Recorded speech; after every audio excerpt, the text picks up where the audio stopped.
En las arenas infinitas del antiguo Egipto se erige la figura de Anubis, un dios poco común que ha fascinado a los mortales por siglos. En medio de las dunas doradas y del calor que distorsiona el horizonte, su presencia se asocia al tránsito entre la vida y la muerte, a los funerales y a la protección de tumbas y difuntos. Desde tiempos inmemoriales, los habitantes del Valle del Nilo han sentido curiosidad e incluso cierta veneración por las criaturas que merodean la frontera entre la civilización y la nada: chacales, perros y otros cánidos que, al caer la noche, vagan alrededor de necrópolis solitarias. Este trasfondo salvaje, mezclado con las creencias espirituales, dio lugar a una poderosa imagen divina. Pero, ¿quién es este dios con cabeza canina que aparece en las pinturas de las tumbas y los textos sagrados? Anubis, cuya figura se asocia con el color negro de la regeneración y la fertilidad, parece surgir de la arena misma para proteger al difunto en su viaje hacia la otra vida. A diferencia de otros dioses egipcios cuyas hazañas se relatan en abundantes mitos, Anubis aparece y desaparece de manera sutil y casi silenciosa. Las leyendas apenas lo muestran como un actor secundario en tramas de gran escala, pero al mismo tiempo es innegable su enorme popularidad en la religiosidad cotidiana de Egipto. Esta aparente contradicción entre su escasa presencia en los mitos principales y su importancia real se explica si atendemos a la evolución de las creencias funerarias a lo largo de la historia. Anubis es, en esencia, un protector. Se le atribuyen varias competencias: cuida las tumbas, vela por el alma de los muertos y, sobre todo, juega un papel crucial en la momificación. Ese proceso ritual que en la mentalidad egipcia no era solo un método de preservación física, sino una potente ceremonia de renacimiento para el difunto. Para comprender la magnitud de Anubis, es necesario remontarse a las historias que rodean su origen, su genealogía y sus intervenciones en las luchas divinas que, con el tiempo, definieron el reino de los muertos. En el panteón egipcio, las líneas familiares no siempre son claras. Las relaciones entre dioses pueden variar de una ciudad a otra y de una época a otra. Anubis no es la excepción. Algunas tradiciones lo proclaman hijo de Osiris e Isis, la pareja divina más venerada, responsables en buena medida del culto funerario. Otras fuentes, sin embargo, aseguran que Anubis nació de la relación secreta entre Osiris y Neftis, hermana de Isis y esposa de Set, el impredecible dios del caos y el desierto. La falta de uniformidad en la genealogía de Anubis encaja con su naturaleza escurridiza. Hay versiones que incluso presentan a Ra, el dios solar, como posible padre. Este caos genealógico refleja la manera en que distintas ciudades egipcias fueron absorbiendo el culto a Anubis y adaptándolo a sus propias tradiciones. De todos modos, a lo largo de los siglos, la versión que más aceptación tuvo fue aquella en la que Neftis, tras la unión furtiva con Osiris, concibió a Anubis y lo ocultó de Set, temerosa de que el violento dios decidiera acabar con la vida del recién nacido. Isis, al descubrir la existencia de un hijo que no era suyo pero que compartía la sangre de su marido Osiris, lo adoptó sin dudarlo.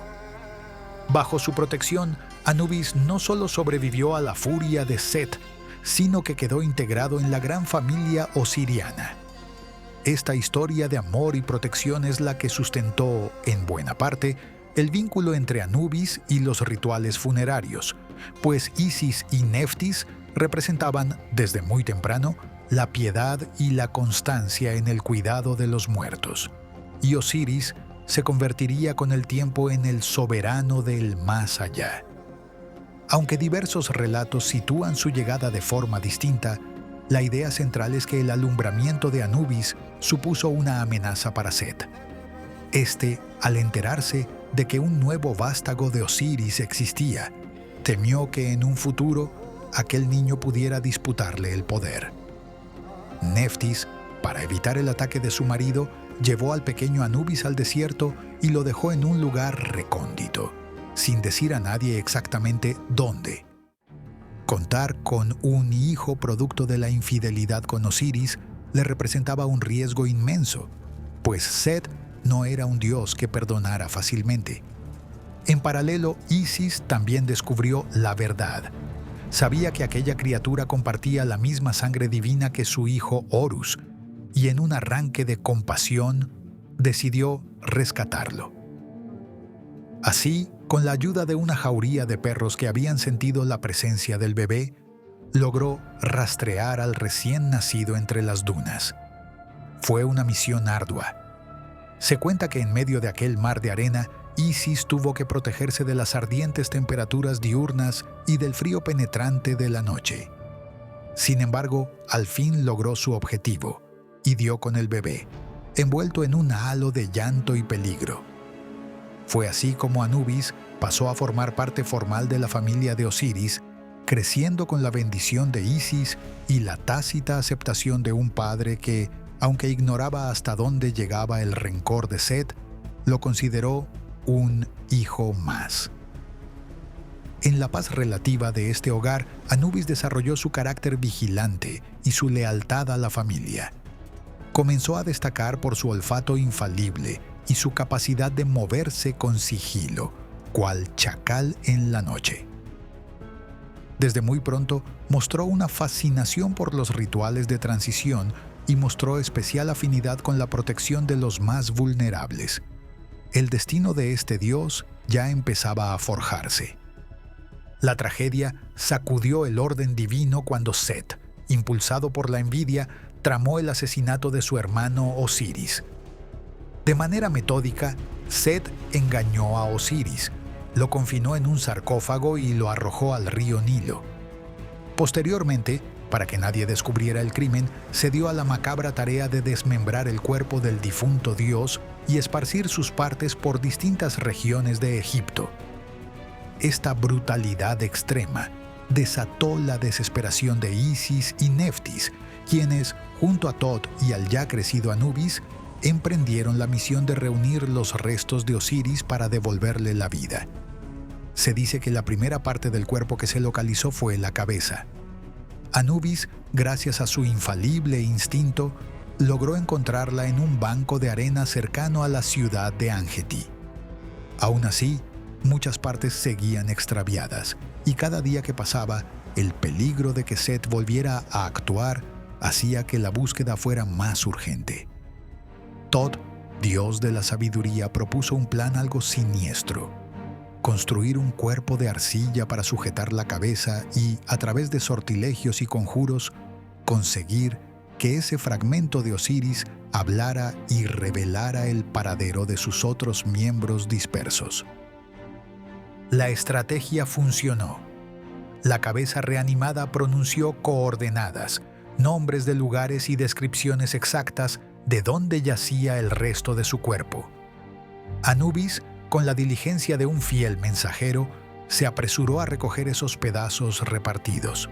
Tras unir cada uno, llevó a cabo la primera momificación de la historia divina, envolviendo el cuerpo de Osiris en vendas sagradas y ungiéndolo con aceites y resinas aromáticas. Así, Osiris, con la magia de Isis, recuperó la vida de forma milagrosa. El rol de Anubis fue esencial.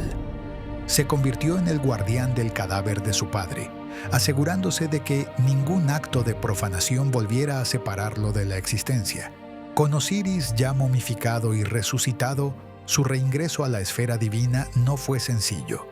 Set, retorcido en su rencor, seguía intentando aniquilarlo. La familia de Osiris designó a Anubis y a un grupo de centinelas para vigilar el cuerpo, pues, aunque Osiris hubiera obtenido cierta forma de vida, corría el riesgo de sufrir ataques constantes. El desafío mayor era que Set, un maestro de la astucia, podía adoptar apariencias engañosas. La leyenda cuenta que en uno de los asaltos Set se hizo pasar por el propio Anubis. repitió con precisión sus movimientos y maneras, presentándose ante los guardias con una máscara idéntica.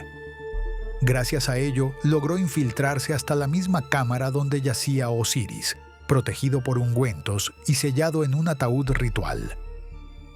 Allí, Set se apoderó de uno de los vasos canopes, contenedores en los que se guardaban las vísceras del dios asesinado. Dicho recipiente era de vital importancia, pues se creía que la esencia espiritual de Osiris estaba parcialmente ligada a esos órganos. Sin perder tiempo, Set huyó al desierto, con la intención de frustrar la futura reintegración de Osiris y de extirpar la esperanza de resurrección divina. Cuando Anubis descubrió lo ocurrido, sintió en carne propia el agravio. Alguien había usado su nombre y apariencia para profanar aquello que él prometió defender. Junto a Horus, el joven hijo de Osiris e Isis, emprendió una persecución implacable para capturar al responsable de tan nefasta artimaña. Durante varios días, ambos dioses rastrearon huellas en la arena, guiados por la determinación de recuperar el vaso que contenía las entrañas de Osiris. Finalmente, Horus y Anubis alcanzaron a Set en un valle distante, más allá de las fronteras del Egipto cultivado. Allí se libró un combate intenso. Cuenta la tradición que los rugidos del viento y el retumbar de las rocas quebrándose resonaron por todo el desierto, como si la tierra misma temblara ante el choque de fuerzas divinas. Set, al verse rodeado, luchó con ferocidad sobrehumana, intentando proteger la reliquia robada. Sin embargo, la tenacidad unida de Horus y Anubis fue superior y consiguieron someterlo. Tras capturar al traidor, lo llevaron a comparecer ante el tribunal encabezado por Ra, el gran dios solar, reconocido por impartir justicia suprema. Set fue declarado culpable de sacrilegio y de asesinato, y su condena le fue impuesta sin contemplaciones. Aún así, en un último ardid, Set escapó una vez más, arrastrando consigo las preciadas entrañas de Osiris. Se refugió en alguna zona remota, donde el caos reinaba sin leyes ni orden. Horus, enfurecido, volvió a rastrearlo, impulsado por el deber filial y un profundo sentido de justicia. Esta vez, la recuperación del vaso tuvo un desenlace definitivo. Tras hallar a Set nuevamente, Horus se apoderó de los restos de Osiris y los ocultó en un santuario especial, sellado por magia y coronado por una colina sagrada. Según se decía, una serpiente gigantesca quedaba encargada de custodiar el lugar. Anubis, deseoso de culminar la venganza, esperó el regreso de Set, que no tardó en acechar el santuario. Transformado en un leopardo, Set intentó colarse furtivamente, pero Anubis se erigió implacable como su guardián final. El choque fue descomunal. Al final, Anubis derrotó al usurpador, le arrancó la piel moteada, lo desolló vivo y lo castró, dándole una muerte espantosa a la altura de todos los crímenes que había cometido. Aunque parecía que Set había sido eliminado para siempre, el caos nunca se extingue del todo. Tiempo después, surgieron rumores de que Set se había reencarnado en otra forma, no necesariamente maligna, sino como un dios de aspecto bovino o carnero, más amable que su predecesor. Esta nueva encarnación se llamaría Bata y, curiosamente, sería descrito como hermano menor de Anubis, lo que introdujo un giro inesperado en la narrativa familiar. En esos primeros días de la historia, se cuenta que Anubis poseía una extensa finca agrícola y grandes rebaños de ganado, mientras que Bata, su hermano menor, era quien se dedicaba a labrar la tierra y a cuidar con esmero a las vacas. Bajo la supervisión de Bata, el ganado se volvió excepcional. Las vacas producían una leche abundante y de excelente calidad, y los campos florecían con cosechas generosas. La vida de los dos hermanos transcurría con armonía, al menos hasta que la esposa de Anubis, atraída por la fuerza y la juventud de Bata, decidió seducirlo. Bata, fiel a su hermano, rechazó sin titubeos las insinuaciones de aquella mujer. Sin embargo, la esposa, para encubrir su engaño, acusó a Bata de haber intentado abusar de ella. Esta mentira desató la furia de Anubis, quien, cegado por la rabia y sin escuchar explicaciones, corrió tras su hermano con la intención de matarlo. El drama familiar estalló y Bata, desesperado, emprendió la huida. Gracias a la intervención del dios Ra, logró escapar de la muerte. Así, los lazos entre Anubis y Bata quedaron rotos por el veneno de la calumnia. Al día siguiente, con los ánimos menos encendidos, los hermanos tuvieron la oportunidad de dialogar. La verdad salió a la luz. Bata le explicó a Anubis lo ocurrido, y el enojo del hermano mayor dio paso al arrepentimiento al entender la falsedad en las palabras de su esposa.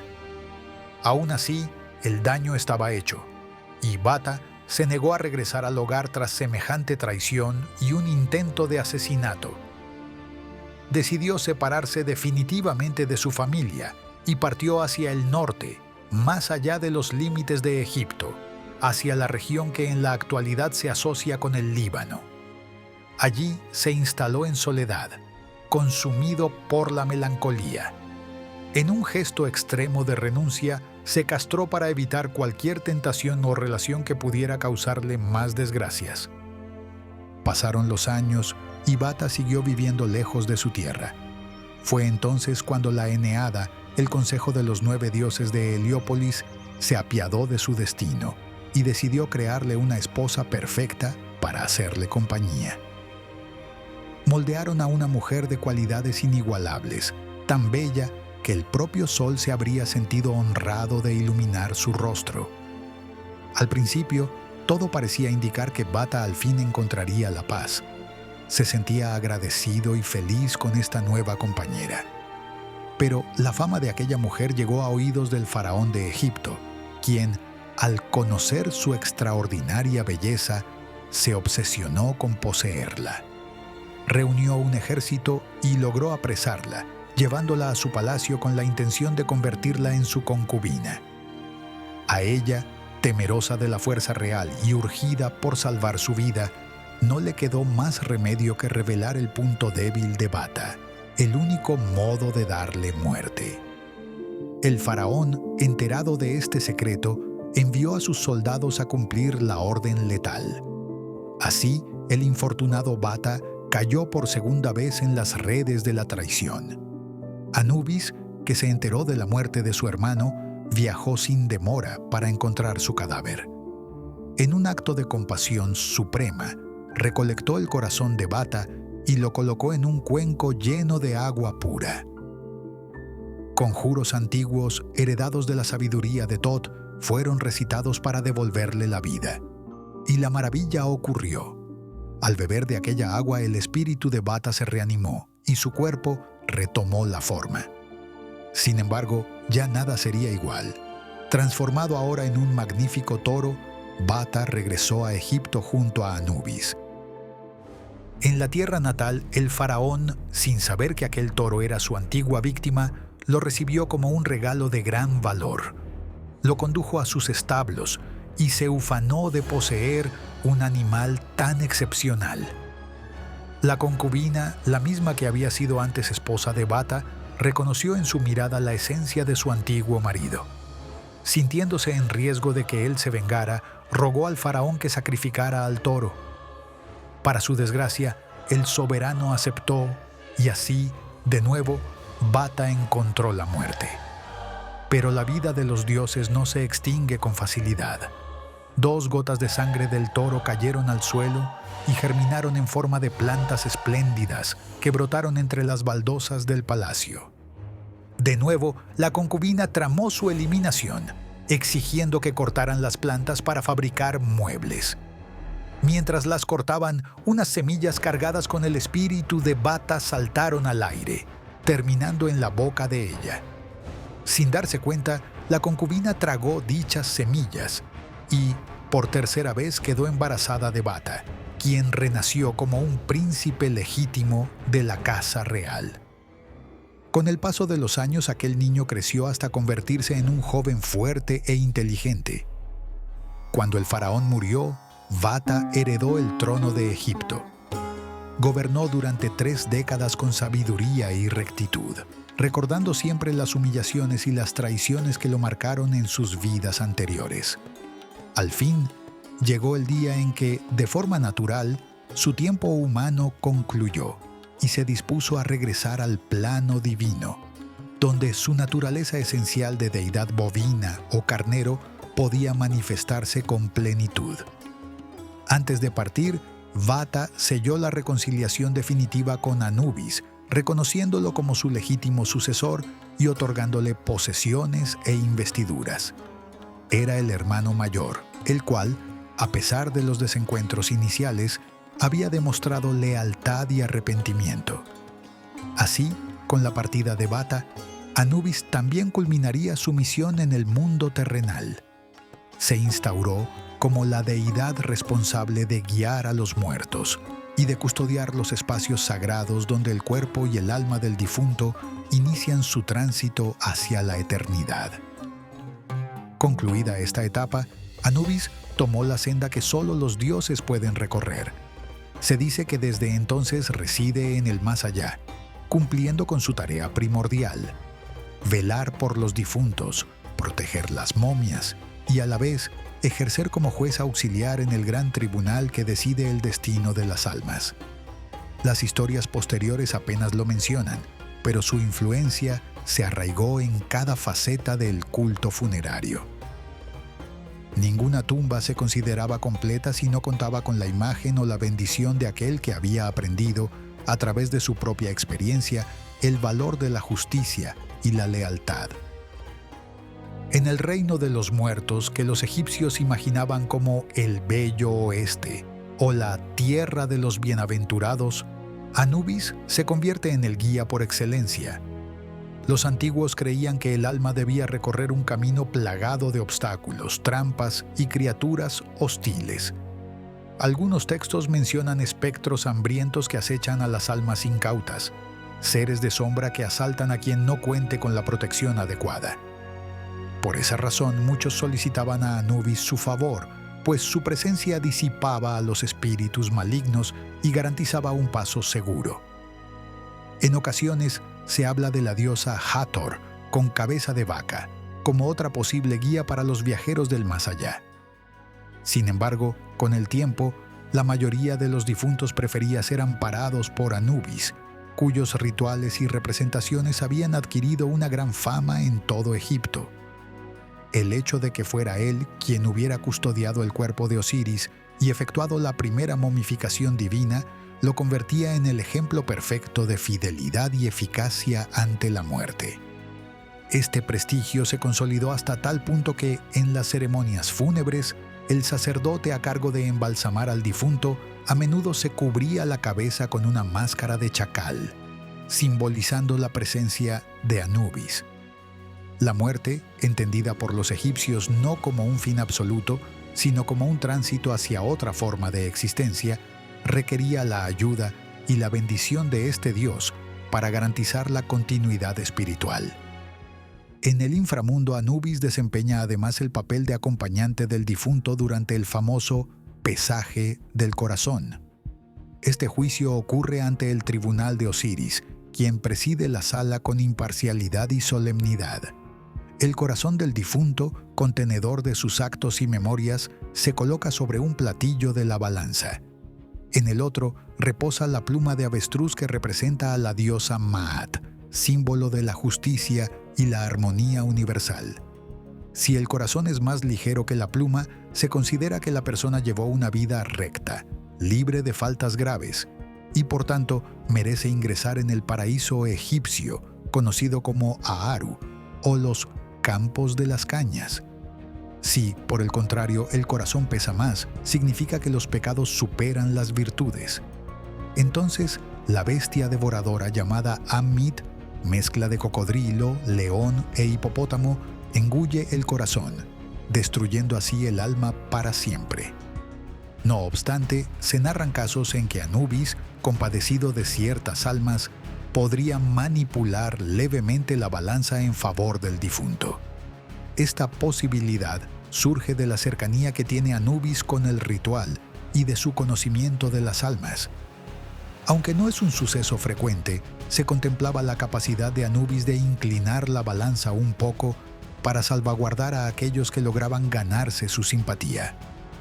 Con todo, el juicio final quedaba en manos de Osiris, quien, tras escuchar los testimonios y ver el peso real del corazón, dictaba el veredicto definitivo. El proceso de embalsamamiento egipcio iba más allá de la simple conservación del cadáver. Para ellos, la muerte era semejante a una enfermedad que podía curarse mediante los ritos y las fórmulas sagradas. De ahí que los sacerdotes, personificando a Anubis, aplicaran ungüentos, resinas y vendas para mantener la forma corporal y preparar al difunto para su renacer en el reino de los muertos. Este ritual se apoyaba en la idea de que, al rodear el cuerpo de cuidados, se favorecía la supervivencia del alma. Incluso el corazón debía quedar protegido, puesto que era la sede de la conciencia y la moral. En ciertas ceremonias se llevaba a cabo la apertura simbólica de la boca y de los oídos, de modo que al despertar en el más allá, el difunto pudiera hablar, ver, oír y respirar.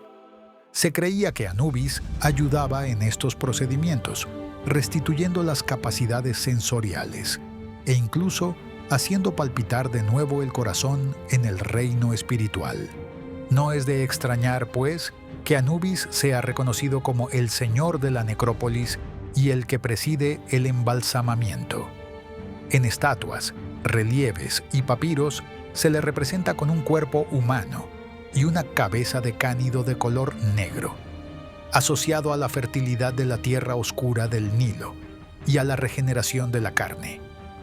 Su papel era el de un médico divino, un guardián que, en vez de robar los cuerpos de las tumbas, los defendía y los devolvía a una nueva forma de existencia.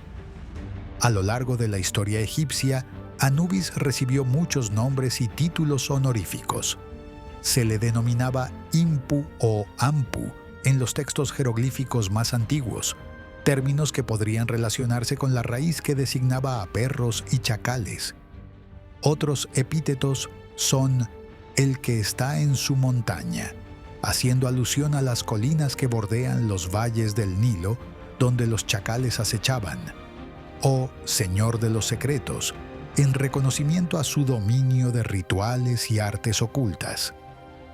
También se le llamó el que cuenta corazones, porque en el juicio final es él quien pesa el corazón de los difuntos y registra sus acciones. En algunos pasajes se menciona su presencia como guardián de las puertas del inframundo. La enorme variedad de títulos refleja la amplitud de competencias que Anubis fue adquiriendo o asimilando. Conforme el culto a Osiris se fue expandiendo, Anubis se integró en los mitos y ceremonias de la familia osiriana, siendo aceptado como un dios funerario de primera importancia. Resulta paradójico que, pese a tener tantos nombres y representaciones, sean relativamente pocos los relatos donde encarna un rol central. Sin embargo, no es menos cierto que su imagen como protector y guía de almas se volvió tan arraigada que, durante siglos, en casi cualquier tumba o rito funerario aparecía alguna alusión o imagen suya. Distintas ciudades levantaron santuarios donde se le rendía culto, destacando la región que los griegos llamarían Sinópolis, es decir, la ciudad del perro. Con el paso del tiempo, Egipto fue conquistado por potencias extranjeras. Primero los asirios y persas, luego Alejandro Magno y la dinastía ptolemaica, y finalmente los romanos. Sin embargo, el culto a Anubis persistió, adoptando adaptaciones sincréticas. Los griegos lo mezclaron con Hermes, otro dios psicopompo que guía almas al inframundo, originando la divinidad conocida como Hermanubis. En otras representaciones posteriores, se intentó asimilarlo con divinidades locales, e incluso se ha sugerido que algunas imágenes tempranas de San Cristóbal con cabeza canina podrían ser ecos lejanos de la iconografía de Anubis. Sea como fuere, la imagen perdurable de Anubis en la memoria popular egipcia se relaciona con esa capacidad de velar, acompañar y medir las acciones del ser humano. Durante las ceremonias fúnebres se evocaba su nombre para asegurar un tránsito pacífico. Y, en el imaginario colectivo, su figura negra e imponente se mantenía firme contra el caos. Su legendaria astucia, su lealtad a Osiris y su dedicación a la protección de los muertos cimentaron una reputación difícil de igualar. En el presente, cuando uno se adentra en los textos funerarios egipcios o contempla los relieves de las mastabas y pirámides, la silueta de Anubis suele aparecer en el momento crucial en que el alma del difunto se prepara para dar el salto definitivo hacia la eternidad. Aun cuando su protagonismo en las narraciones del panteón egipcio resulte menor que el de otros dioses, la potencia simbólica de su figura es innegable. A su manera, Anubis ha permanecido como un guardián que espera a los viajeros en la orilla del gran desierto que separa la vida de la muerte, listo para escoltarlos con la seriedad y la compasión de quien entiende la fragilidad de la existencia. De este modo, la historia de Anubis, con todas sus variaciones y secretos, no deja de recordar la importancia de la lealtad, la justicia y la protección a los desamparados. Desde el instante de su nacimiento, resguardado por perros que simbolizan la nobleza en medio de la adversidad, hasta su consagración como árbitro del juicio final, su recorrido ilumina la creencia de los egipcios en la continuidad de la vida más allá de la tumba. Que sus huellas queden grabadas en la arena sagrada de Egipto es un testimonio de que el tránsito hacia el otro lado merece tanto respeto y cuidado como la vida misma. Anubis, eterno guardián de puertas invisibles, sigue vivo en cada relato que se adentra en el enigma de la muerte y la esperanza de renacer.